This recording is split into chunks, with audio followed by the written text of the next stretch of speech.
ఇజ్రాయెల్ని engage చేయకపోవటం వల్ల నష్టపోతున్నాయి రెండు దేశాలు. ఆ రెండు దేశాలే కాదు, ప్రపంచమే నష్టపోతుంది. క్రూడ్ ఆయిల్ ధరలు విపరీతంగా పెరిగిపోతున్నాయి. ఆయనేమో చాలా మ్యావరిక్గా తయారయ్యాడు, మోస్ట్ అన్ప్రెడిక్టబుల్గా తయారయ్యాడు. మన రెండు తెలుగు రాష్ట్రాల్లో కురిసే వర్షాల మాదిరి తయారయ్యాడు. వర్ష సూచన ఉంటుంది, పెళ్ళున ఎండ కాస్తుంది, ఎలాంటి ఇండికేషన్ ఉండదు, వర్షం కుమ్మేస్తుంది.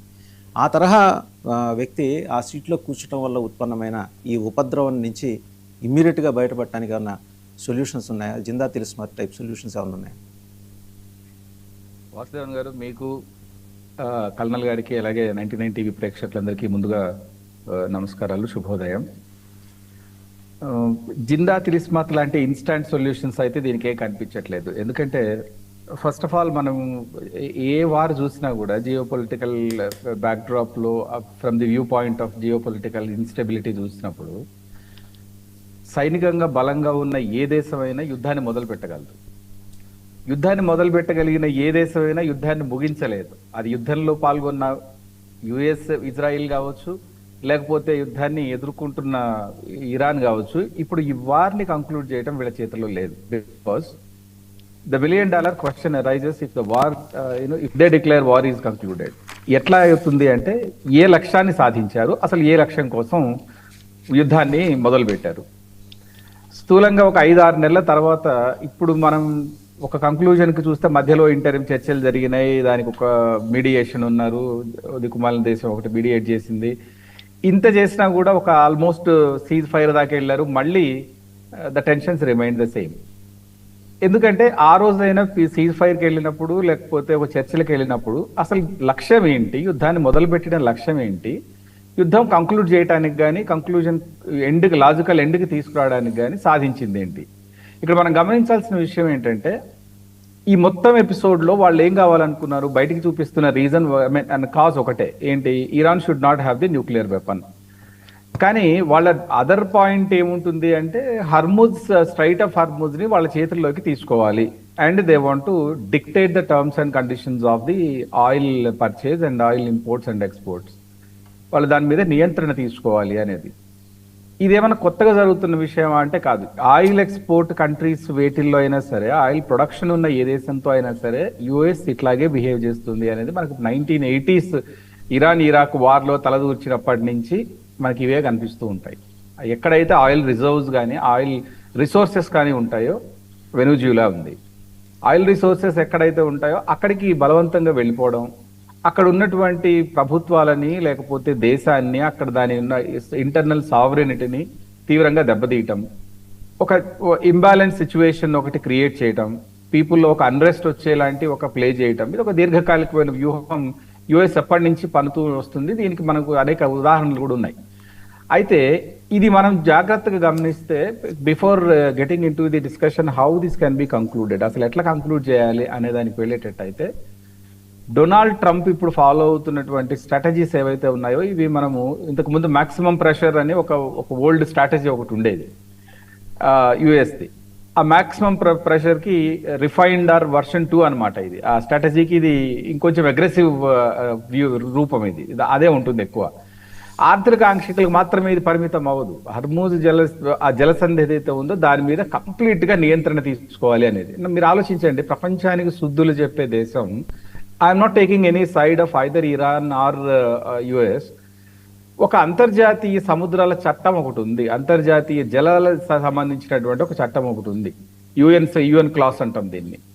ఈ యుఎన్ క్లాస్ని అది స్ట్రైట్గా ట్యాంపర్ చేయటమే, అంటే హ్యాంపర్ చేయటమే. దాన్ని అసలు వాళ్ళు ప్రకటించిన దాన్ని, అంతర్జాతీయ జలాల ఒప్పందాన్ని, ఆ సముద్రాల చట్టాలని ఉల్లంఘిస్తూ స్ట్రైట్ ఆఫ్ హార్మోజ్ని మేము నియంత్రణలోకి తీసుకున్నాము, ఇక నుంచి అది మా భూభాగము అంటాం. ఇన్ఫ్యాక్ట్ ఏ అంతర్జాతీయ జలమార్గాన్ని కూడా ఏకపక్షంగా ఏ ఒక్క దేశం కూడా తన ఆధీనంలో ఉంచుకోవడం అనేది, మనకు ఒక గ్లోబల్ మ్యారిటైమ్ లీగల్ ఫ్రేమ్వర్క్ ఒకటి ఉంటుంది. ఈ గ్లోబల్ మ్యారిటైమ్ లీగల్ ఫ్రేమ్వర్క్ ప్రకారం అది విరుద్ధం. ఇప్పుడు దాన్ని యాక్చువల్గా ఛాలెంజ్ చేయటం, అది now shall the world accept that challenging nature of the US? Number 1. Asymmetric warfare ఒకటి మీరు ఈ 5 నెలల నుంచి చూస్తే చాలా జాగ్రత్తగా గమనించవచ్చు. ఈ అసిమెట్రిక్ వార్ఫేర్ అనేది ఏంటంటాం మనం, సంప్రదాయ వ్యూహంలో సైనిక శక్తితోటి యుద్ధం చేయటం లేదు. ఇరాన్ ఏం చేస్తుంది, చిన్న చిన్న డ్రోన్లు, బాలిస్టిక్ మిసైల్స్, లేకపోతే వెరీ మైనర్ చిన్న చిన్న ఎక్స్పెన్సివ్ తోటి, వెరీ లిటిల్ ఎక్స్పెన్సివ్ ఈ ప్రాక్సీ నెట్వర్క్లు ఉపయోగించుకుంటుంది. దీనివల్ల ఏమవుతుందంటే లాజిస్టిక్స్కి భారీ ఆర్థిక నష్టాలు ఏమి ఉండవు. అందుకని Iran could engage this war for few more months.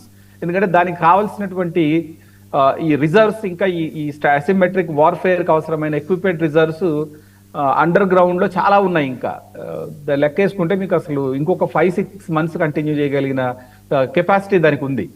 కాబట్టి ఇరాన్ కూడా లొంగుతున్నదేం లేదు. ఇంత చిన్న దేశము, లేకపోతే ఇంత డిఫెన్స్ సిస్టమ్ పోయింది, మిలిటరీ వాళ్ళ ఎయిర్ ఫోర్స్ పోయింది, నేవీ కొలాప్స్ అయింది, ఇన్ఫ్లేషన్ విపరీతంగా ఉంది అని బయటికి చెప్తున్న US, it should understand that how Iran could engage the war. దానికి ఏం ఇతర దేశాల నుంచి సపోర్ట్ ఏం పెద్దగా లేదు, బట్ స్టిల్ దానికి చూడండి అది ఎంగేజ్ చేయగలుగుతుంది. ఉదాహరణ ఎగ్జాంపుల్ ఏంటి అంటే ఇదే సీజన్, వెరీ రీజనబుల్ ఎగ్జాంపుల్ ఏంటి అంటే అసిమెట్రిక్ వార్ఫేర్ వెళ్తుంది. ఇప్పుడు ఒక యూనో యుఎస్ ఏదైనా సాయికృష్ణ గారు, ఇక్కడ నాకు ఒక డౌట్, వాళ్ళకి తినడానికి తిండి లేని పరిస్థితి, ఫుడ్ ఇన్ఫ్లేషన్ చాలా తీవ్ర స్థాయిలో ఉన్న తర్వాత ఇంకా ఎలా చేయగలుగుతున్నారు వాళ్ళు? That's a good question actually. ఎందుకు ఎలా చేయగలుగుతున్నారు అనే దానికి నేను అదే చెప్తుంది. ఒకవేళ $2 మిలియన్ ఇంటర్సెప్టర్ ని యుఎస్ ప్రయోగిస్తుంటే ఒక 20,000 డ్రోన్ మాత్రమే ఇది ఇరాన్ ఉపయోగిస్తోంది. అట్లాగే ఇరాన్ లో ప్రీ వార్ సిచ్యువేషన్ ఏదైతే ఉందో there was a civic unrest. ఈ సివిక్ అన్రెస్ట్ అనే దాన్ని ఈ వార్ దీంతో అండ్ ఖమైనీ ఎలిమినేషన్ తర్వాత ప్రజల్లో ఒక యూనిటీ వచ్చింది. There was a nationality feeling among the people that we should protect our country. అంతకుముందు చూడండి స్ట్రీట్లోకి వచ్చి వాళ్ళందరూ ఫైట్ చేసిన ఉదాహరణలు చూసాం, మనం ఇన్సిడెంట్స్ చూసాము. ఖమానీకి వ్యతిరేకంగా కొంతమంది ప్రజలు ఉన్నారు, ఖమానీకి ఇస్లామిక్ రెవల్యూషనరీ గ్రూప్ కి సపోర్ట్ గా కొంతమంది ఉన్నారు. ఈ మొత్తం ఇద్దరుగా 2 భాగాలుగా 2 జోన్లుగా విడిపోయి స్ట్రీట్ ఫైట్స్ దాకా వచ్చినటువంటి ఎగ్జాంపుల్స్ చూసారు. Now could you see any kind of such division in the people? So it kept the nation united. War లాంటి సిచ్యువేషన్, వార్ ఎప్పుడైనా సరే దేశాన్ని కలిపి ఉంచుతుంది, భావోద్వేగాల పరంగా రెచ్చగొడుతుంది. దానికి ఇంకోటి ఏంటి, ఈ వార్ని ఇదేం కొత్తగా వస్తున్న వారు, లేకపోతే సడన్ గా విరుచుకుపడ్డ వారు, లేకపోతే ట్రై పార్టీ వార్ లాంటిది కాదు, ట్రై ఫ్రంట్ వార్ లాంటిది కాదు.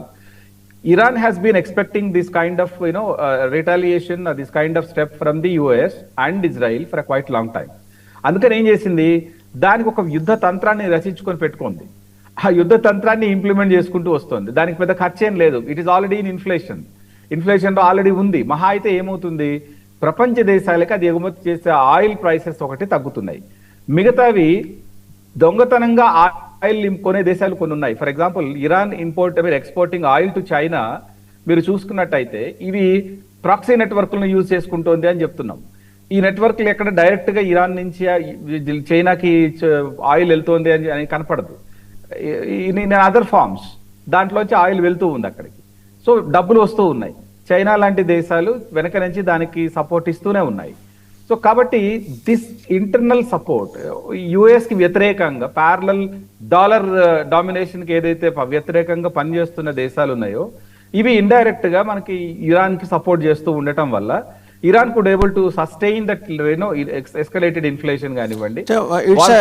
ఇట్స్ వెరీ గుడ్ అబ్జర్వేషన్ అండి. అయితే నాకు ప్రశ్న ఏంటంటే ఎలా పంపిస్తున్నది ఇరాన్ చైనాకి, ఏ మార్గంలో పంపిస్తుంది? ఎందుకంటే ఏ మార్గంలో పంపించినా యుఎస్ దాడి చేసే అవకాశాలు అక్కడ స్పష్టంగా ఉంది. ఆ తప్పించుకొని ఎలా పంపిస్తుంది? ఎస్, ఇప్పుడు ఎలా పంపిస్తుంది అనే దానికి ఇప్పుడు మనకు కొన్ని not just straight of Hormuz మొత్తం మనం లెక్కేస్తే దాని నారో స్ట్రెచ్ ఎంతవరకు ఉంటుంది అంటే అరౌండ్ 3.2 కిలోమీటర్స్ ఉంటుంది. దీంట్లో ఇరాన్ వైపు ఉండేది కొంత ఒకటైతే ఇరాన్ వైపు లేకుండా ఉండే కొంత ఒక భాగం కొంత ఉంటుంది. ఇప్పుడు మనము ఏదైతే మనము ఆల్టర్నేటివ్ రూట్స్ లో యుఎస్ ప్రొటెక్షన్ తోటి ఆయిల్ ఇతర దేశాలకు వస్తూ ఉన్నదో ఇన్ఫాక్ట్ అటువంటి రూట్ ఒకటి ఉంది. ఈ రూట్ నుంచి ఆయిల్ పంపించడానికి ఒక అవకాశం ఉంది. ఉదాహరణకి మనం ఈ గ్లోబల్ సౌత్ దేశాల నుంచి మనం చూసినట్టయితే అంటే ఇండియా కానివ్వండి, యూరోప్ కానివ్వండి, గ్లోబల్ సౌత్ దేశాలు ఇవన్నీ కూడా ఇప్పుడు ఒక పెద్ద థ్రెట్ ఎదుర్కొంటున్నాయని చెప్పుకోవచ్చు. ఎట్లా మనకు oil reserves, strategic oil reserves తక్కువ ఉన్నట్టే ఈ దేశాలకు కూడా ఆయిల్ రిజర్వ్స్ తక్కువ ఉన్నాయి. అయితే బైపాస్ చేస్తూ స్ట్రైట్ ఆఫ్ హార్మోజ్ ని బైపాస్ చేస్తూ ఈ Saudi east west pipe line అనేది ఒకటి ఉంది.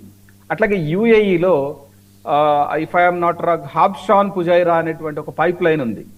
ఈ రెండు పైప్ లైన్లు కూడా 6.5 to 7 million $7 million barrels of oil వరకు ఎక్స్పోర్ట్ చేయగలుగుతాయి పర్ డే. ఇది పర్ డే. ఇది ఇంటర్నల్ గా ఇది ఏం చేస్తుందంటే ఇరాన్ ఈ ఆల్టర్నేటివ్ రూట్స్ ఏవైతే ఉన్నాయో వీటిలో డైరెక్ట్ గా చైనా జెండాలు కానివ్వండి, లేకపోతే డైరెక్ట్ గా ఇతర దేశాల్లో ఎక్కడైతే సపోర్ట్ తీసుకుంటుందో ఆ జెండాలకు కానివ్వండి, అవి లేకుండా ఒక ఫ్రెండ్లీ కంట్రీస్ కొన్ని ఉంటాయి, వీటిని యుఎస్ కూడా వదిలేస్తుంటుంది. అట్లా వదిలేసే కంట్రీస్ జెండాలు మోసుకొని ఇవి ఆ స్ట్రైట్ ఆఫ్ హార్మూజ్ ని కానివ్వండి, లేకపోతే ఈ హాబ్షాన్ పుజైరా పైప్ లైన్స్ కానీ ఆ స్ట్రైట్స్ కానివ్వండి, ఈస్ట్ వెస్ట్ పైప్ లైన్స్ కి సంబంధించిన ఆల్టర్నేటివ్ రూట్స్ కానీ ఇట్లా చాలా చీప్ గా డిస్కౌంట్ కి పంపిస్తోంది. ఎందుకు పంపిస్తోంది అంటే those countries like China which requires lot of oil imports should depend on that. దాని ఇంపోర్ట్ ట్రాన్స్ఫర్ డబ్బుల్ని తగ్గించుకోవడానికి, దిగుమతి ఖర్చుని తగ్గించుకోవడానికి దాదాపుగా ఈరోజు 40% ఆఫ్ ది డిస్కౌంట్ రేట్కి ఆయిల్ని చైనాకి పంపిస్తోంది అనేది ఒక అబ్జర్వేషన్ ఉంది. అంటే చైనా ఇంటర్న్ ఏమిస్తోంది, it is giving 70% of the oil price and artillery ఏదైతే ఉందో, వార్క్ అవసరమైనటువంటి ఎక్విప్మెంట్ ఏదైతే ఉందో చిన్న చిన్న భాగాలుగా, బికాస్ డ్రోన్స్ తోనే ఫైట్ చేస్తుంది చూడండి, అది పెద్ద పెద్ద ఇంటర్సెప్టర్స్ లాంటివి వాడట్లేదు. కాబట్టి ఆ చిన్న చిన్న డ్రోన్స్ అన్ని కూడా మానవతా సహాయము అనేటువంటి పేరుతోటి ఫ్లైట్స్ అక్కడికి క్యారీ చేస్తున్నాయి. ఎంటీ షిప్స్ దాన్ని ఆయిల్ తీసుకోవడానికో లేకపోతే మానవతా దృక్పథం తోటి ఇచ్చేటువంటి మెడిసిన్ కానివ్వండి, లేకపోతే ఈ క్లాత్స్ కానివ్వండి, ఆహారం కానివ్వండి, ఇవి ఎక్స్పోర్ట్ చేసే పేరుతోటి ఈ అన్అసెంబుల్డ్ ఎక్విప్మెంట్ కొంత అక్కడ క్యారీ చేస్తున్నాయి అనేది ఒక ఇంటర్నేషనల్ అబ్జర్వేషన్ ఉంది. కాబట్టి Iran could able to sustain this. The reason is I said $2 million పెట్టుకునేటువంటి ఒక ఇంటర్సెప్టర్ ని $20,000 తోటి తయారయ్యే డ్రోన్ తోటి వాళ్ళు అటాక్ చేయగలుగుతున్నారు, వాళ్ళు దాన్ని కొలాప్స్ చేయగలుగుతున్నారు. సో ఇది దాన్ని కంటిన్యూ చేయగలరు. వాళ్ళ దగ్గర రిజర్వ్స్ కూడా అలాగే ఉన్నాయి, భూగర్భ రిజర్వ్స్ ఉన్నాయి. ఇది గమనించాల్సిన విషయం ఏంటంటే ఇప్పటికీ కూడా US it could not completely wipe out the processed nuclear resource of the Iran. ఇంత చేసినా కూడా ఒక 1% కూడా తగ్గించలేకపోయింది. నెంబర్ 2, భూగర్భంలో ఉన్న ఇన్ని ఎక్విప్మెంట్ ఏదైతే దాచిపెట్టుకుందో వాటిల్లోంచి అసలు అవి ఎక్కడున్నాయో దాన్ని లొకేట్ చేయలేకపోయింది యుఎస్.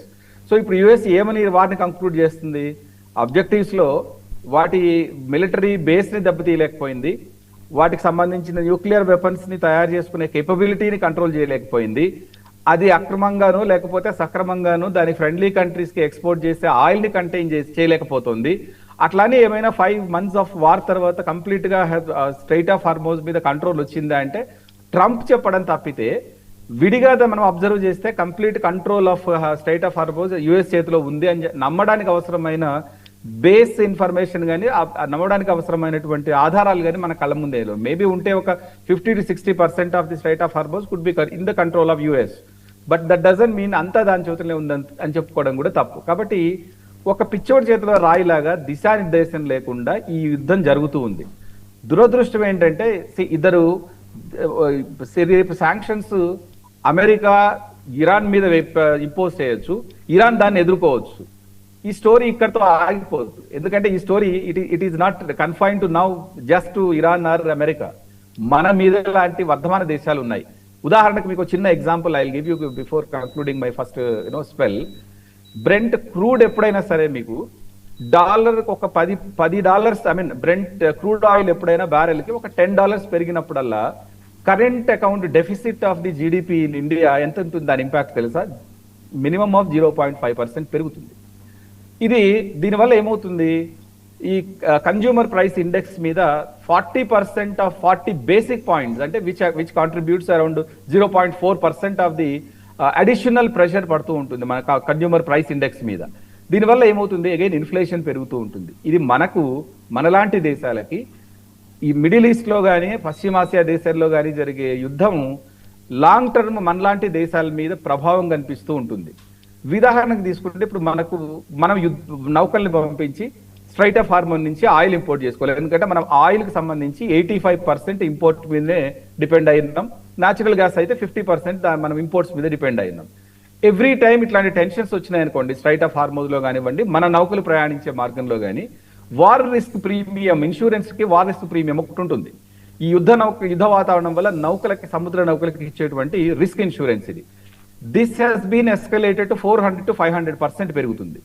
ఇది డైరెక్ట్ ఫ్యూయల్ తోటి రిలేట్ కాకుండా ల్యాండింగ్ ఖర్చులు ఏవైతే ఉంటాయో ఆయిల్, ఆ ల్యాండింగ్ కాస్ట్ ని పెంచుతుంది.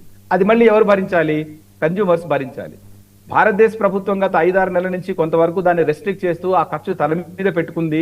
ఆయిల్ కంపెనీలు లాసుల్లోకి వెళ్తున్నాయి. But still India cannot no longer it cannot no longer or it can no longer sustain this increased pressure.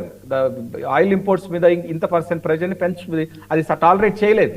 ఏదో ఒక రోజున అది కంప్లీట్ గా కన్జ్యూమర్ కి ట్రాన్స్ఫర్ చేయాల్సిన పరిస్థితి వస్తుంది. సో మనలాంటి దేశాలకి ఇది ఒక పెద్ద ప్రమాదం తీసుకొస్తుంది. ఇప్పటికే మనం consumer price index in terms of దాని మీద ఆలోచిస్తే మనకు చాలా ఇంపాక్ట్ కనిపిస్తుంది. ప్రతిదీ రేట్లు పెరుగుతూ ఉన్నాయి.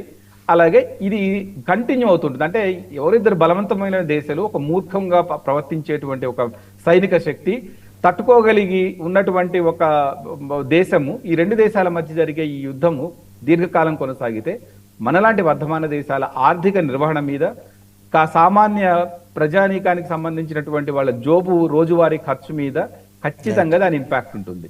ఇది వాళ్ళెవరు ఆలోచించరు. దురదృష్టవశాత్తు మనమే దీనికి మనం ఒక స్ట్రాటజిక్ ఆల్టర్నేటివ్స్ ని ఆలోచించుకోవాల్సిన అవసరం అయితే ఉంటుంది. That is what I observe and there is no logical end for this as of now. Continue చేయడానికే ఇద్దరు కట్టుబడి ఉన్నట్టుగా కనిపిస్తోంది in spite of these sanctions. Colonel Parameshwar garu, ఒక వయబుల్ ఆల్టర్నేటివ్ సమీప భవిష్యత్తు